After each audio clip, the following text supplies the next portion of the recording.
I was trying to this month really reach the core of what is my own practice and what is it that I'm trying to teach and share, and why am I sharing that? And so I was trying to really reach the core of that. And as I was reflecting, I came across 3 separate journal entries that I thought I would talk to you guys about. And they're not super enlightening or anything like that, but I do really think they bring some clarity to this practice. And the first journal entry that I came across, right, I wrote when I had first started meditating and really dove deeper into that practice, because I feel that oftentimes, when people turn to meditation or these types of practices, we're kind of seeking something in our life. Something is a little out of balance or feels amiss. And when you first jump into that journey, it tends to be like you need some of that realignment.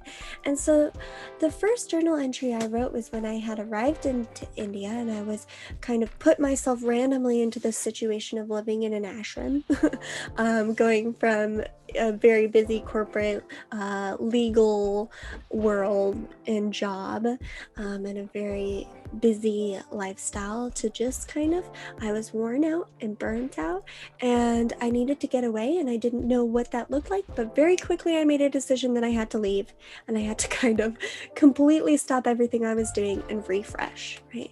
And so I found myself in India a little bit ajar, kind of like taken aback, like, what am I doing here? Why am I here? What am I doing? Why did I need this so badly? Why did I send myself halfway across the world? And I think a lot of us have these moments in our lives, right? Where you're like, what, I need something. What is going on? And I found myself writing, and the answer that came to me was that I wanted liberation from the mental constraints that I had placed on myself habitually over time, right? The mental constraints that I placed on myself that had become habitual over time, right? And I think that's really what meditation and mindfulness, that practice, that's what that does for me, is it helps me liberate myself from bad mental habits that have kind of been ingrained, not naturally. I don't think naturally we place these constraints on ourselves. I think that naturally we are supposed to be very happy, liberated, free. I think that's actually our natural state, right? But I think that the society that we live in and certain things that happen in our life tend to condition us in the wrong ways. And if you're not careful, and if you don't have the tools and the resources from a young age, right, that is very easy to end up in certain mental traps, right? And so after my own in-depth practice, going on that little journey, the opportunity to teach rose kind of organically. When I came back from India, somebody just literally reached out to me and was like, I'm opening a meditation studio. And I was like, how interesting. I just came back from this meditation journey, and they invited me to teach, and it was rather organic, right? And so in that moment, I had to ask myself, okay, well, if I'm going to teach, I had to ask myself a similar question. Okay, what is my intention here? If I'm going to teach, what did I really learn in that little meditative experience, and the years that I spent studying that? What did I learn there? And so I found a second journal entry this month as I was going back and reflecting, doing this sort of thing, right? And what I wrote in why I wanted to teach was I wanted to remind people of the agency they have when cultivating their own perspectives in life. The agency you have when cultivating your own perspective on your life, right? So the main reason I found meditation, and the main reason that I study mindfulness and continue to be slightly obsessed with it is because you really do have a certain amount of agency when it comes to your own happiness, right? I used to, before I really, and I had always kind of practiced yoga and meditation and this sort of thing, but before I really dove into it, I used to think that you were either happy or you weren't.